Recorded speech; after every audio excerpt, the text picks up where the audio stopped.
नमस्कार दोस्तों, bloody vibes के आज के इस हैरान कर देने वाले बहुत ही ज़्यादा खौफनाक से अनोखे एपिसोड में हम लोग आप लोगों के सामने लेकर आ गए हैं अनीश और उसके कुछ दोस्तों के साथ घटी हुई इतनी डरावनी घटना की कहानी कि आप लोगों के सुन के ना पैरों तले जमीन निकल जाएगी। बिना देरी किए डायरेक्टली जिया की जुबानी जानते हैं इस खौफनाक घटना की कहानी को। ये जो घटना घटी थी ना, उनके साथ आज से 5 साल पहले घटी थी। वो लोग अपने ना गांव में आराम से अपनी जिंदगी बिता रहे थे। अनीश और उसके बाकी सारे दोस्त, कोई भी दिक्कत कोई प्रॉब्लम नहीं थी। अपना मस्त पढ़ाई लिखाई भी कर रहे थे, गांव में घूमना फिरना भी कर रहे थे। और इन सारे दोस्तों को ना क्रिकेट खेलना बहुत ज़्यादा पसंद था, बहुत ज़्यादा। इन लोगों को कुछ भी जिंदगी में ना मिले, सिर्फ क्रिकेट खेलने को मिल जाए दिन रात, इनको मजा ही आ जाता था, ऐसा वाला था। सबसे पहले दोस्तों का नाम बता देती हूँ। एक का नाम था शिवम, एक का नाम था आलोक, एक का नाम था अमन और एक का नाम था रवि। ये मतलब इतने सारे दोस्त जो थे बिल्कुल एकदम बेस्ट वाले फ्रेंड थे। अनीश और ये लोग बहुत ही ज़्यादा साथ में रहते थे और खेलना कूदना, एक दूसरे के घर पे जाना, बहुत टाइम स्पेंड करना इनको बहुत पसंद था। तो इनके ना घर के थोड़ी ही दूरी पर एक ना क्रिकेट ग्राउंड जैसा ये लोगों ने बना के रखे थे। वो खाली ज़मीन थी, जो ग्राउंड था वहाँ पर ही ये लोगों ने अपना फिक्स कर दिया था कि हम यहीं पर रोज़ क्रिकेट खेलेंगे, और ये लोग वहीं पर ही खेला करते थे। ये जो जगह थी इनके गाँव से थोड़ी आउटर वाले इलाके में थी। वहाँ पर रोज़ ये लोग क्रिकेट खेलने जाते थे। वहाँ पर सिर्फ एक ही घर था, जो घर क्रिकेट ग्राउंड से बहुत लगा हुआ था और वो हमेशा ही बंद रहता था, वरना उसके अलावा एक भी घर वहाँ पर कुछ भी नहीं था। तो ये लोग रोज वैसे जाते थे। आज भी जिस दिन ये घटना घटने वाली थी, उस दिन भी ये लोग वही ग्राउंड में क्रिकेट खेलने के लिए गए हुए थे। 8 दोस्त गए हुए थे, मस्त क्रिकेट खेल रहे हैं। रोज शाम के 7 बजे तक ये लोग अपना पैकअप कर देते थे खेल खोल के, क्योंकि ये गर्मी का टाइम था और गर्मी के टाइम में 7:30 तक ही सूरज डूबने का टाइम होता है। उससे पहले थोड़ी बहुत रोशनी रहती ही है। रोशनी जब तक रहती थी तब तक खेला कूदा करते थे ये लोग। तो 7 बजे ये लोग उस दिन भी सोचते हैं कि अब हो गया, बहुत खेल लिए, अब हो गया, अब चलते हैं, पैकअप कर देते हैं, अपने अपने घर पहुंच जाएंगे। तभी तो घर वाले फिर चिल्लाएंगे कि दिन भर क्रिकेट ही खेलते रहो, खाना पीना मत खाओ। रोज का उनका है, सुनाते ही रहते हैं, तो आज भी सुना सकते हैं। तो जो उसमें से बाकी जो 2 दोस्त थे वो थोड़े पहले निकल जाते हैं। बोलते कि हमारे घर वाले हमको बहुत चिल्लाते हैं, इसलिए हमको जल्दी पहुंचना है, बाकी सब सामान वामान है वो तुम लोग अपने घर पे लेके चले जाना, हम लोग पहले ही जा रहे हैं। 2 दोस्त निकल गए और उसके बाद ये लोग सामान वामान समेट रहे थे। उसी टाइम तक 2 और दोस्त थे जो वो लोग भी निकल गए। उसके बाद बचते हैं सिर्फ 4 लोग बचते हैं। अब ये लोग सोचते थे हम लोग साथ में जाएंगे। तभी उनमें से एक जो दोस्त था ना आलोक, वो क्या बोलता है, यार वो लोग चले तो गए लेकिन यार ऐसा मन कर रहा है कि थोड़ा सा और खेल ले क्या क्रिकेट, बहुत ऐसा अधूरा अधूरा सा लग रहा है और मैंने तो आज ज़्यादा मारा भी नहीं हूँ, तो मुझे थोड़ा सा खेलना है यार, तुम लोग ऐसे गेम ना समझ के ऐसे थोड़ा सा 1-2 बॉल दे दो मेरे को। तो आलोक बोलता है ऐसा बाकी दोस्तों से। वो लोग बोलते हैं क्या है यार, घर जाने का टाइम हो गया है। आलोक बोलता है प्लीज़ प्लीज़ यार कर लो ना ऐसा। तो वो लोग बोलते हैं ठीक है चल, लेकिन 2-3 बॉल ज़्यादा नहीं देंगे हम, उतने में तुझे खेलना है तो खेल, आउट ना तो आउट हो, हमको नहीं पता। तो फिर वो बोलता है ठीक है। वो अपना मस्त क्रिकेट खेलने के लिए चला जाता है। उसके बाद 1 बॉल देते हैं, 2 बॉल देते हैं, 3 बॉल देते हैं, ये मार ही रहा है। फिर बोल रहा है चल ना यार, हो गया ना, बोल रहा है प्लीज़ यार थोड़ा सा और, थोड़ा प्रैक्टिस हो रहा है मेरा। ऐसे करते करते 15-20 मिनट तक वो लोग मस्त क्रिकेट खेलते हैं। उसके बाद अब जब इनका जाने का जैसे ही टाइम होता है, उससे पहले ही एक बॉल जो मारता है ना आलोक, वो बॉल जाके जो पुराना वाला घर था ग्राउंड के पास में ही, उस घर के छत पे जाके गिरता है। अब आता है सबको गुस्सा कि तूने वो छत पे क्यों मारा बॉल। वो उस घर में हम कभी गए नहीं है, पता नहीं किसका घर है, हमेशा बंद ही रहता है। अब बॉल कैसे लेके आएंगे, और बॉल लेके नहीं आएंगे तो कल खेलेंगे कैसे, बता तू अभी। आलोक बोलता है यार मैं क्या कर सकता हूँ यार, मैंने मार दिया बॉल, बस अब गलती से चला गया, इतने दूर मुझे नहीं मारना था। बाकी सब दोस्त चिल्लाने लगते, बोलते नहीं तुझे ही जाना पड़ेगा, तूने मारा है तू ही जाएगा। तो आलोक बोलता कि ठीक है यार मैं चला जाऊँगा। तो आलोक बोलता है लेकिन मैं अकेले नहीं जाऊँगा। तो ये लोग बोलते तो क्या, हम थोड़ी जाएंगे, हम लोग यहीं पे वेट करेंगे। तो उसमें से रवि जो था वो बोलता है चल यार ठीक है मैं भी चल लूँगा साथ में, कोई बड़ी बात नहीं है। आलोक और रवि चले जाते हैं उस घर के अंदर वो छत से बॉल लाने के लिए। वो जो घर था ना, मैं बताती हूँ उसका हुलिया, वो थोड़ा सा ओपन टाइप का ग्राउंड टाइप था। जो पहला गेट था इनका, जो मेन गेट था बाहर वाला, वो गेट हमेशा खुला ही रहता था। और इनके जो घर की सीढ़ी थी ना, वो बाहर तरफ से थी, अंदर तरफ से नहीं थी। तो ये लोग आराम से वो सीढ़ी से जा सकते थे बॉल लेने के लिए छत पर। तो ये दोनों घुस जाते हैं वहाँ पर बॉल लेने के लिए, और यहाँ पे बचता है अनीश और शिवम। ये 2 बचते हैं यहाँ पर, वेट करने लगते हैं। वो लोग बॉल लेने के लिए चले गए, ये लोग वेट ही कर रहे बैठ के। 10 मिनट बीत गए, 15 मिनट बीत गए, 20 मिनट बीत गए, वो लोग आ ही नहीं रहे। इन लोगों को होने लगे टेंशन कि आ क्यों नहीं रहे हैं, ये कौन सी बात होती है यार, हमको घर जाना है और अंधेरा बढ़ता ही जा रहा है। इनको वेट करते करते 8:45 बजे तक का टाइम हो जाता है, वो लोग आते ही नहीं हैं। ये लोग घबरा जाते हैं, ये आ क्यों नहीं रहे हैं। ये लोग, इनको समझ में नहीं आता हम करे तो करे क्या। सोचते थोड़ा सा और वेट कर लेते हैं, नहीं तो फिर चलेंगे घर पे, घर वालों को बोलेंगे तो फिर आएंगे सब लोग ढूंढने के लिए। कुछ तो गड़बड़ है उस घर में, हमको पहले ही लोग बोलते हैं कि वो घर सही नहीं, वहाँ पर मत जाना। और ये दोनों गए हैं बॉल लेने के लिए। तो वो अनीश बोलता है कि थोड़ी देर और वेट करते हैं। अभी ये लोग वेट करने के लिए डिसाइड किए कि थोड़ी देर और करेंगे, तभी अंदर से बहुत जोर से रवि और आलोक की चीखने की आवाज़ सुनाई देती है। इतने टाइम बाद, लगभग 1 घंटे बीत गए थे इनको इंतज़ार करते करते, इतने टाइम बाद उनके ज़ोर से चीखने की आवाज़ सुनाई देती है। अब दोनों की हालत टाइट हो जाती है कि यार चीख क्यों रहे हैं, कोई दिक्कत तो नहीं है, कुछ प्रॉब्लम तो नहीं है। अनीश बोलता है उससे, शिवम से, चले क्या हम। वो बोलता है कि नहीं, पागल है क्या, अगर उनके चीखने की आवाज़ आ रही है और हम भी जाएंगे अंदर, कुछ गड़बड़ रही तो हमारे ऊपर भी तो आ सकती है ना। एक काम करते हैं, घर चल लेते हैं। अनीश बोलता है ऐसे घर थोड़ी जा सकते हैं उनको छोड़ के, यार अपने दोस्त थे वो आखिरकार। ये बोलता है घर कहाँ जाना है, उनके घर चलते हैं, उनके घर वालों को बोलते हैं, अपने घर वालों को बोलते हैं कुछ गड़बड़ है उस घर में, चलो जल्दी। ये दोनों भागते हुए अपना पूरा सामान वामान से छोड़ते हैं, वहीं पर भागते हुए अपने गाँव में पहुँचते हैं।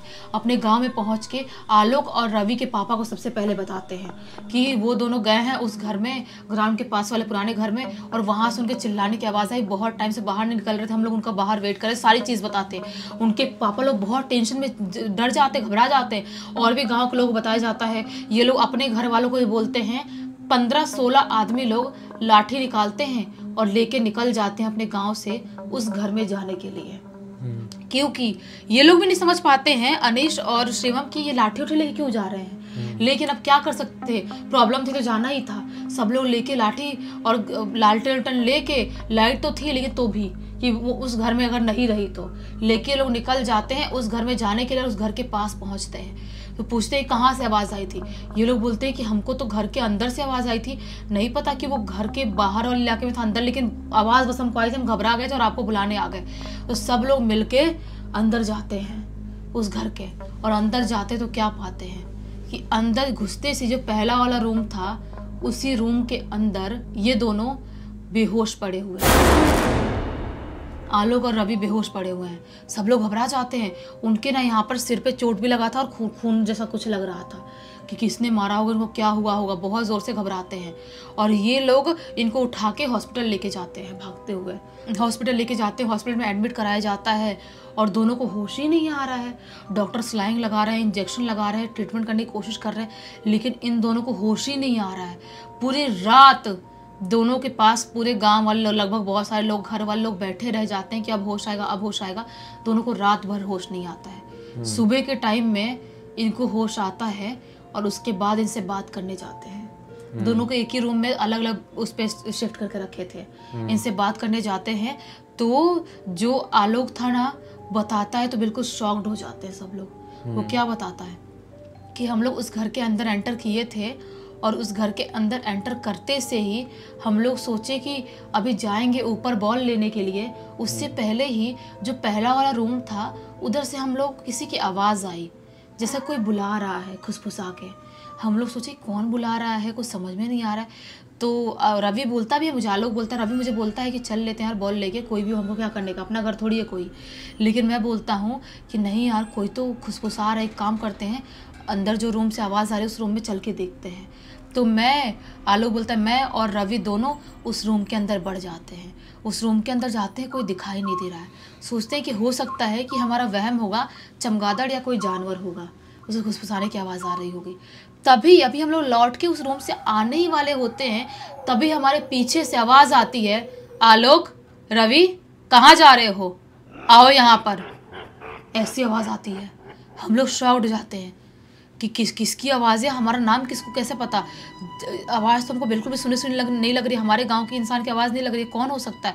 और जैसे हम लोग पीछे मुड़ के देखते हैं, क्या पाते हैं कि वहाँ पर एक आदमी खड़ा है, जो आदमी बहुत ही ज़्यादा भयानक दिखाई दे रहा है। उसकी हाइट भी बहुत ज़्यादा है और इतना ऐसा लग रहा है कि उसकी शक्ल में कुछ तो अलग बात है। उसकी शक्ल एकदम चपटी हुई सी दिखाई दे रही है। उसकी पूरी स्किन निकली हुई सी दिखाई दे रही है, उसके जो बाल है वो भी पूरे लंबे नीचे तक है, लेकिन उस आवाज़ से और शक्ल समझ में आ रहा है कि वो आदमी ही है। उस आदमी को लोग देखते ही हैं कि वो आदमी उनको देख के गंदी सी स्माइल करता है और ज़ोर से चीखता है। इतने ज़ोर से चीखता है कि लगता है कि ये कान का जो पर्दा है फट जाएगा। इतने ज़ोर से चीखता है और ये अपना कान दबाते हैं और वो आदमी इनके पास आता है और इनके पास आके और ज़ोर ज़ोर से चीखने लगता है, चिल्लाने लगता है। और उसके चीखने चिल्लाने की वजह से हमारे सिर में दर्द होता है और हम चक्कर खा के वहीं पर गिर जाते हैं। उस चीखने जो आवाज़ थी ना, वो कोई भी इंसान बर्दाश्त ना कर पाई, इतनी ज़ोर से आवाज़ थी। वहीं पर हम गिरते हैं और गिरने के बाद शायद चोट लगने की वजह से बेहोश हुआ, क्यों बेहोश हुए हमको नहीं पता, उसके बाद कुछ भी याद नहीं है हमको। आलोक और रवि जब ऐसी बात बताते हैं, घर वाले लोग शॉक्ड हो जाते हैं कि ये क्या था। उस घर की मिस्ट्री तो हमको भी पता नहीं है, पता नहीं कितने सालों से वो घर बहुत पुराना है और बहुत बड़ा है, खंडर टाइप पड़ा हुआ है, कोई वहाँ पे रहने के लिए भी नहीं आता है। तो वहाँ पर वो इंसान जो दिखाई दिया, क्या सच में वो इंसान ही था या कोई शैतानी शक्ति थी, कोई कुछ समझ नहीं पाता है। लेकिन अब ये लोग बच्चों का ट्रीटमेंट वहाँ पे चालू रखते हैं और 1-2 दिन में जब इन ठीक हो जाते हैं ये लोग, इनको घर लेके आते हैं। घर लेके आते से ही ना, पहले दिन रात में ही दोनों को बुखार चढ़ जाता है। समझ नहीं पाते कि ये लोग हॉस्पिटल में थे तो इनको बुखार नहीं चढ़ रहा था और घर आते से इनको बुखार क्यों आ गया। दोनों के घर वाले एक दूसरे से मिलते हैं, बोलते कि रवि के घर वाले बोलते हैं कि आलोक घर वाले को मेरे लड़के को बुखार आ गया। आलोक घर वाले बोलते हैं कि हाँ मेरे लड़के को भी बुखार आया है। ये लोग समझ नहीं पाते हैं, दवाई देते हैं, लेकिन बुखार आने के बाद से इनकी एक्टिविटी जो थी ना, पूरी तरह से बदल जाती है। ये जो थे अजीब सा चीखने चिल्लाने लगते हैं, अजीबोगरीब हरकत करने लगते हैं, अजीब सा रात में उठते हैं, चीखते चिल्लाते, खुद का कान दबाते हैं और बोलते छोड़ दो हमें, छोड़ दो, इतनी ज़ोर से मत चिल्लाओ, हमारा कान फट जाएगा, इतनी ज़ोर से मत चिल्लाओ, छोड़ दो हमें, हमने तुम्हारा क्या बिगाड़ा है, छोड़ दो हमको। दोनों सेम बात चिल्ला के बोल रहे हैं रात में उठ के। और रात भर ये लोग नहीं सोते थे, इनका खाना पीना पूरी तरह से बंद हो गया। इनकी जो आँख थी, ऐसा लग रहा था धीरे धीरे करके बाहर निकलती जा रही है, आँख बाहर निकलती जा रही है। इनका जो होंठ है पूरी तरह सूख गए हैं और पूरे ड्राई हो गए, पूरे शरीर पे अजीबोगरीब धब्बे महसूस होने लगे हैं। इतने बड़े बड़े काले काले धब्बे पूरे शरीर पे आ रहे हैं, लेकिन इनको कहीं से चोट नहीं लगा, कुछ नहीं लगा, समझ में नहीं आ रहा धब्बे कैसे आ रहे हैं। चीखना चिल्लाना एकदम पॉजेस जैसी हरकत दोनों की हो गई थी। अब घर वाले लोग परेशान हो गए कि हम करें तो करें क्या।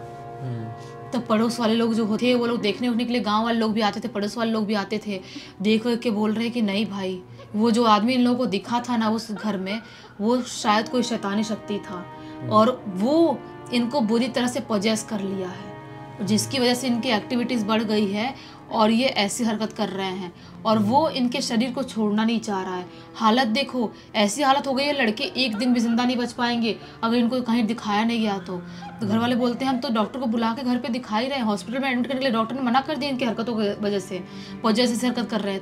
तो पड़ोस वाले और गाँव वाले लोग बोलते हैं एक काम करो, आप किसी बाबा जी को बुलाओ, क्योंकि ऐसे मैटर में डॉक्टर लोग क्या ही कर पाएंगे। बाबा जी आएंगे तो शायद झाड़ फूक करेंगे तो आराम मिले, आपकी किस्मत अच्छी रहेगी तो बच्चे बच पाएंगे, नहीं तो जैसे इनकी हालत लग रही है शायद ये बचेंगे। घर वाले लोग घबराना, रोना पीटना सबका चालू हो गया। घर वाले गांव वाले लोग में एक जो आदमी था वो जाता है और दूसरे गांव के बाबा जी को बुला के लाता है। बाबा जी बताते कि वो जो शैतानी शक्ति है ना, वो बहुत ही ज़्यादा स्ट्रांग है और वो बहुत सालों से उसी घर में रह रहा है और बहुत सालों से उसका किसी इंसान से सामना नहीं हुआ था, क्योंकि शायद उस घर में कोई कभी जाता ही नहीं था और ये बहुत टाइम से तड़प रहा था, बहुत चाहत में था, वो किसी ना किसी रीज़न से उस घर में कैद है, वो शैतानी शक्ति बाहर नहीं निकल पा रहा था। लेकिन ये लोग उस घर में गए और उसने इन दोनों को बुरी तरह से पजेस कर लिया है और इनके शरीर पर राज करना चाहता है, इनके शरीर पर ही रहना चाहता है, इन दोनों के शरीर के माध्यम से पूरी जो उसकी इच्छाएं हैं वो पूरी करना चाहता है, खाना पीना घूमना सब कुछ करना चाहता है और इनको साथ ही साथ प्रताड़ित भी बहुत ज्यादा कर रहा है। तो घर वाले बोलते हैं हम करें तो करें क्या। बाबा जी बोलते हैं कि हमको दोनों घर पे सुंदरकांड का पाठ करवाना पड़ेगा, सुंदरकांड करवाएंगे तो ऐसे शैतानी शक्तियां सुंदरकांड से बहुत ज़्यादा दूर भागती हैं। तो दोनों घर पे सुंदरकांड करवाया जाता है और जो प्रसाद है, जो मिठाइयाँ है वो इनको खिलाया जाता है, ज़बरदस्ती खा नहीं रहे थे, मुंह में ठूस के खिलाया जाता है। और ये झाड़ फूक होने के बाद पूजा पाठ, कितने दिन का सुंदरकांड रखे थे, बहुत काफ़ी दिनों का रखे थे, उसके बाद से जाके ये दोनों धीरे धीरे ठीक होने लगते हैं और उसके बाद ये पूरी तरह से ठीक हो जाते हैं। मतलब महीने लगते हैं इनकी बॉडी को रिकवर करने में, लेकिन वो 5 साल पहले की घटना थी, अभी तक पूरे गांव वाले लोग, पूरे दोस्त लोग कहीं से भी भूल नहीं पाए हैं। और वो दिन था और आज का दिन है, काफ़ी बड़े हो गए हैं ये लोग, लेकिन उस ग्राउंड में क्रिकेट खेलने दिन के टाइम में भी नहीं गए हैं। रात के टाइम में तो बहुत दूर की बात है, क्योंकि वो ग्राउंड के पास ही वो हॉन्टेड घर है और उसी हॉन्टेड घर के भूत ने हमारे दोनों दोस्तों को पजेस किया था। ये सारी चीज़ें उन लोगों को समझ में आ गया और उन लोगों ने उस घर के पास, उस ग्राउंड के पास जाना पूरी तरह से बैन कर दिया। मुझे ऐसा लगता है कि वो घर में ना रक्त पिशाच रहता था। हो सकता है, क्योंकि इन लोगों का कैसा, तुम बोली ना, शरीर और एकदम सूखने लगा था, धब्बे वब्बे पड़ने लगे थे, आँख वाँख बाहर आ गई थी, मुंह पतला होने लगा था। तो रक्त पिशाच इनके अंदर प्रवेश करके इनका खून चूस रहा था, खत्म कर रहा था इनको, अंदर से खोखला बना रहा था। इनकी किस्मत अच्छी थी कि सही समय पर संभल गए, वरना ऐसी सिचुएशन में रक्त पिशाच किसी को अपने चंगुल में फंसा लेना तो कोई इंसान जिंदा बच नहीं पाता है। इस पूरी घटना की जानकारी हमको किसके थ्रू मिली है? अनीश ने ही लिखा है। अनीश ने ही लिख के भेजा, ताकि सभी लोगों को एक बहुत अच्छी सीख, एक बहुत अच्छी जानकारी मिल जाए। इसी बात पे अब तक इस वीडियो को देख लिए हैं तो लाइक ज़रूर कर देना, चैनल को सब्सक्राइब करके बेल आइकन के ऑल के ऑप्शन में क्लिक करना, क्योंकि इसी तरह के हैरान कर देने वाले खौफनाक वीडियोस डेली आप लोग के सामने लेके आते रहते हैं। इंस्टाग्राम की लिंक इस वीडियो के डिस्क्रिप्शन बॉक्स में मिल जाए, क्लिक करके डायरेक्टली वहाँ पर पहुँच जाना। और इसी तरह की कोई भी कहानी, टॉपिक या जानकारी आप लोग के पास भी है तो लिख भेजना, हो सकता है हमारा अगला वीडियो कल आपके हिसाब से ही बन रहा हो। तो चलिए कल फिर से मिलते हैं, तब तक के लिए बहुत बहुत धन्यवाद। आपका दिन शुभ हो।